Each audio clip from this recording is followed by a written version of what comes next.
Hey guys, Patrick Johnston, managing broker, co-owner of Go Dominican Life, your property management and real estate services company right here in the Dominican Republic.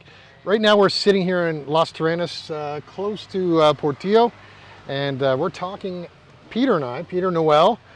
Peter is our partner on the management side. He runs and operates almost 40 villas or so and apartments and condos for various owners from around the world. And today, we're going to talk to you about, your typical, what we call our typical management questions and problems that we face in the business on a minute-by-minute basis. Exactly. True. So, the title of this video is called Set It and Forget It. And I say that because that's what I think a lot of our clients do. Our clients believe we do, which they believe, in my opinion, that we just push play, we walk away, and the money flows in. You do nothing, I do nothing, they do nothing, and then it's hard for us to justify our services. True? Exactly. However, the opposite of that is the truth. So today we're going to talk about why set it and forget it is a financial disaster for you if you try to run your property management, Airbnb, and revenue-based property out of the country, meaning here in the Dominican Republic, on autopilot. True? Agreed. The main thing we want to do is understand that just as in the airline industry, the accommodations industry is the same. If you put one price for the entire year, or the entire month, or even the entire week, your ROI decreases. You want to modify the rates based on weather, based on time of year, based on events in the city or country, based on a snowstorm. If there's a snowstorm in certain parts of the North America, you may want to modify your rates because then those flights will not come in. As a result, your accommodations will be empty. I thought for a second you were saying we're going to get a snowstorm here. No snowstorms here, but delays in snowstorms. Yes, yeah, yes. I get it. Yeah, for sure. Yeah, and there's a problem with that too. Is that our clients are sitting in Canada, United States, or Europe, for example, and you always think about the American holidays and the Canadian holidays, and you always forget about the Dominican-based holidays. And we have here in the Dominican Republic. We did this report last week. We have 12 statutory days of holidays here in the DR. Canada has 5 statutory days of holiday, and the US is between 10 and 11. Yeah. So knowing who's your market is critical, right? Because I think most of our clients, being American Canadian, believe that the clients that are occupying their rentals with us are American or Canadian. Not always. Between May and November, it's mostly a local market. Santo Domingo, Santiago, but we also get traffic from places that are deemed cold, deemed hot actually, but it's cold. For instance, Argentina. Argentina is maybe 10, 12 degrees, or between 10 and 15 degrees in the summer. So we do get clients from Argentina, certain parts of Brazil, Peru, Bolivia. Because don't forget, summer in the Dominican Republic, which is like May to October, is winter in South America. Correct. So that's why they come north for what they call their winter vacation, which is our summer. And the opposite is true for US and Canada, come south, the opposite season. In their winter, exactly. So what we try to do, we try to tailor our advertising to the climate and to the country based on the time of year. And that includes advertising copy, language, the way you display the properties, the way you display the people in the properties, because it's, show an average, whatever an average Canadian is, an average American, but if you show more Latino inside of photos and videos of the properties that we're featuring in that market, it drives the market, and that's critical. That's exactly right. The main thing in the summer market, our summer here with the Dominicans coming from Santo Domingo, Santiago, or certain parts of South America.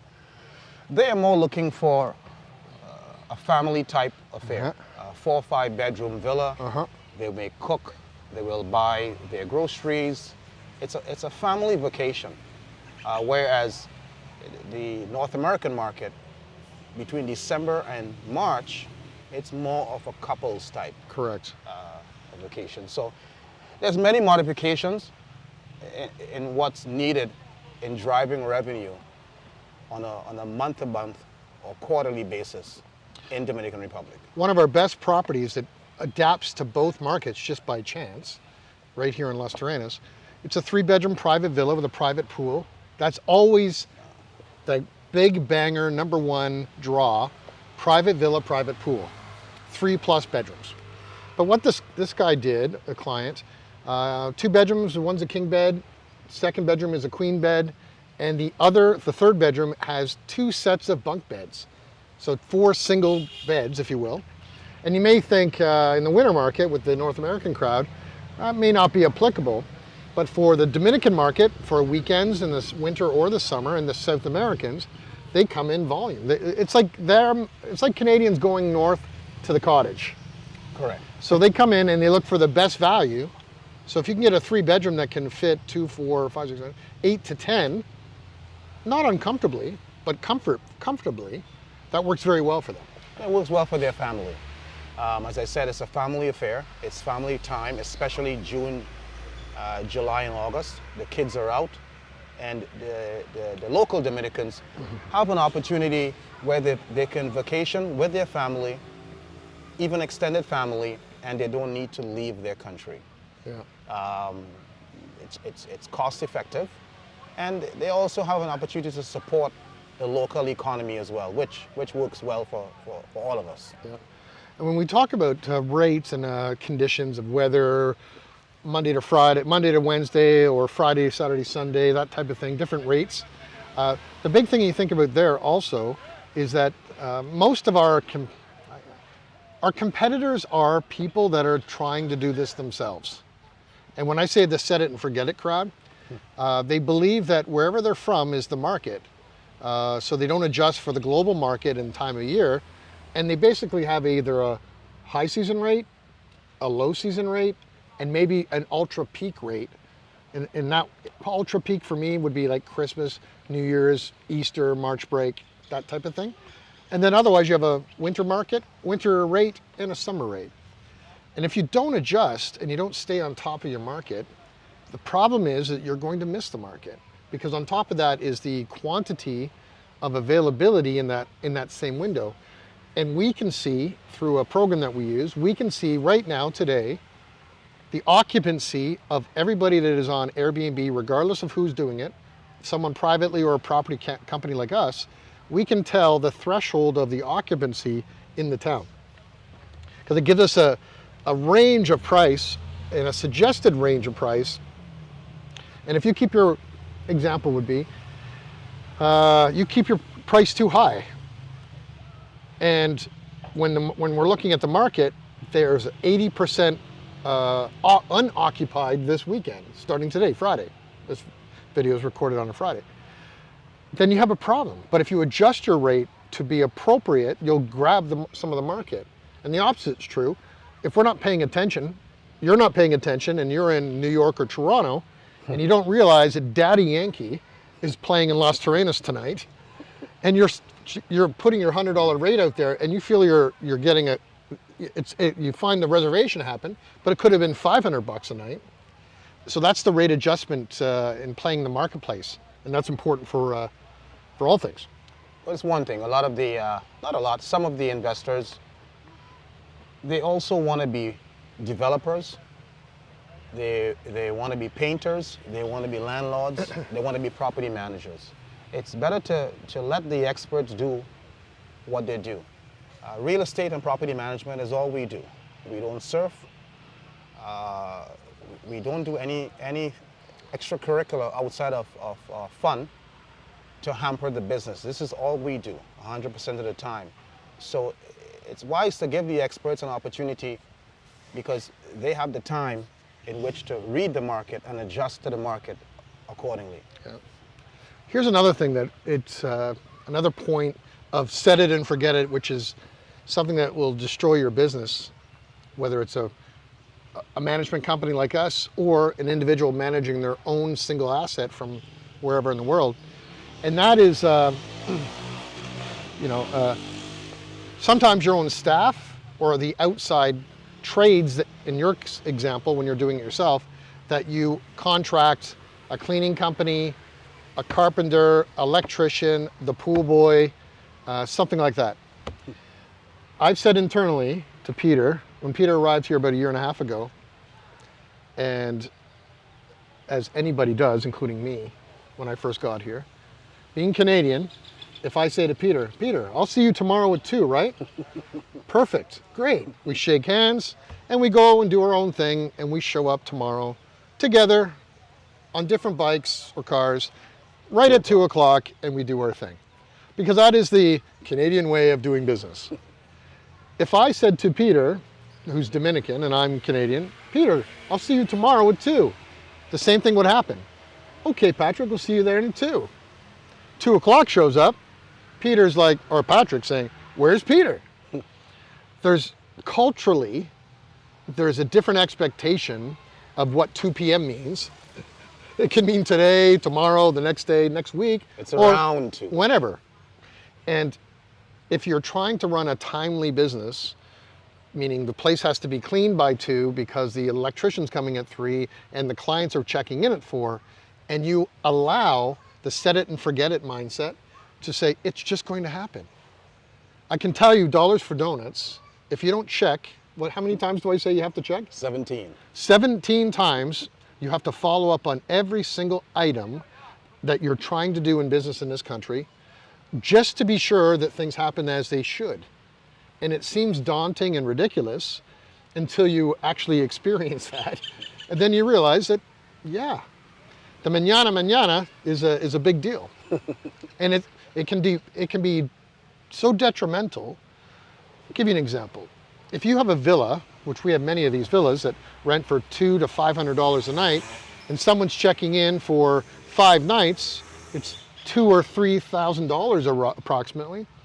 And if you're not ready at the time you checked in, what the cascading effect of negativity starts from the 1 minute at 4 o'clock to the point that a negative review is going to happen on Airbnb or Booking.com, or they're going to never come back again, or they'll just walk away and complain to Airbnb that you weren't ready. And as you, as a provider, being the host, or us being the operator of your villa, you get so many strikes of a minimal thing like that, and they can delist your property and you're not welcome back. Comment on that. Definitely can. Airbnb or any platform, Booking.com, Expedia, they are very guest-centric. If the property is deemed to be unfit, meaning the hot water is not working, leaks, or more bugs than usual in the villa, yeah, Airbnb could suspend and delist your property. Yeah. So you want to be able to be in a position to have all the trades at your disposal: the electrician, the plumber, the pest control. And unless you have a property management company that's fit and well equipped and well staffed to perform those duties, managing a property from afar is virtually impossible. Yeah. And over the time of being in this world of management, and us as a company, we have learned that we had to describe that position as something that is a little unique. Because, you know, me as leading the overall organization, and Peter's focus is digital and operations, we had to introduce a person inside the team that we called our concierge, purely to be the last person, the point person, to verify that all things are happening as they should, as expected, that can show up with that type of personality that, you know, the minute, let's pretend Peter's the guest, and at 1 minute past 4, Peter, who's now a woman, sorry, say it like that. Peter, who's now a woman, who's just arrived after a 3-hour drive from Santiago or Santo Domingo and expected everything to be and happen, and we're in Latin America, so you go from calm to like super excited quickly. If we don't have someone there that is of that personality that can de-escalate everything and then make sure everything works, you know, again, it's a strike, and it's a strike. So we're in a business that is unforgiving, that you need to perform at 110%, and you need to expect almost everything to happen. So sort of things like in our office, we have extra coffee cups, extra drinking glasses, extra towels, extra bath towels, extra pool towels, extra soap, detergent, cleaning products, toilet paper. I mean, you think about it, and we can run and get it in like 3 minutes from either location where we manage. We have the plumbers available 24/7, the electrician 24/7. Locksmith kind of thing. What I call the handyman to do all the bits and pieces. And if we don't have those things, we're screwed. So as a consumer, if you're finding yourself in that situation where you're doing your best to run your own property from afar, and if any of these things, because I know you can't lie and can't tell me you're not or haven't experienced these things, if you're not experiencing them, then there's a problem. And I can tell you this, if you're not experiencing these things on an everyday basis, you're not doing enough business either. No, you're not getting the revenue. Because it's part of the business. You know, like say an airline, when the flight wants to be at 100%, they book it at 104, 105%, because they already know there's going to be fallout. Someone's going to miss the flight, someone's going to get drunk in the bar before the airplane, you know, anything like that, so that they maintain 100%. That's the same theory that we take in our mind. So oh, the other thing I want to mention with that same Peter, the Latin woman from Santo Domingo at 4:01, and she shows up, and the property, despite all of our double checks and everything, our concierge turned his head for 5 minutes, and then the hot water heater burst, because that is something we can't control. When it wants to fail, it fails. If we aren't ready to suggest another property in our own system that's comparable, that we can put them at, even for the next few hours, that single night, and then move them back into the real place they're supposed to be in the following day or later this evening, it's that anticipation and having the ability to be flexible to save the business. So I guess I'll wrap up in saying with like this, is that if you're not on the ground in the country where your property is, or you don't have people that you have a team managing your asset, and you're doing everything that we've said in this video, I think it's time to give us a call. Because I think we can show you a way that through the team effort, watching rates on a daily basis, I mean, Peter and I text more than once or twice a week at 6 a.m., 7 a.m. He's watching rates first thing in the morning, because we're both up on early schedules. This is the type of thing that you need to drive the revenue. And we've seen clients, even recently, where they believe they could do it better on their own, which is fine. We don't argue that. They go out on their own, and then we watch, just for curiosity situations, we watch their new Airbnb calendar bookings going forward, when we're running at 80, 90%, 75 to 85%, say, and we see nothing for the next 2 to 4 months. Zero. Yeah, like, again, the final thing is, if you think about us as a duck, we're calm on the surface, and below the surface, everything is going like this, the legs are going like this. That's property management. That's Airbnb management. That's it. It's not something you can do with one or two people. You need a full team, from A to Z, the digital side, as well as the trades, the cleaning staff, the equipment to do the laundry, because the laundry is it's a commercial type situation because of the number of linens that's needed. It's not something you can do on your own from afar. No. Believe me, if I could, 30 years of experience in property management, if I could do it completely on my own and run this entire ship by myself, I wouldn't do it again. I wouldn't do it again, because it is the sum of the parts that make us all stronger. So I guess this is enough to scare you for now, especially knowing that Peter's a woman from Santo Domingo now. All right, so I'm Patrick Johnston. This is Peter Noel. And Peter's our partner in the business when running all the properties and all the systems for our property management and Airbnb. This is a series of videos we're going to share with you as the time goes on. So you know how to reach us. If you have any questions on WhatsApp at 829-525-1782. Like, share, subscribe. We're here. Okay? Happy Friday.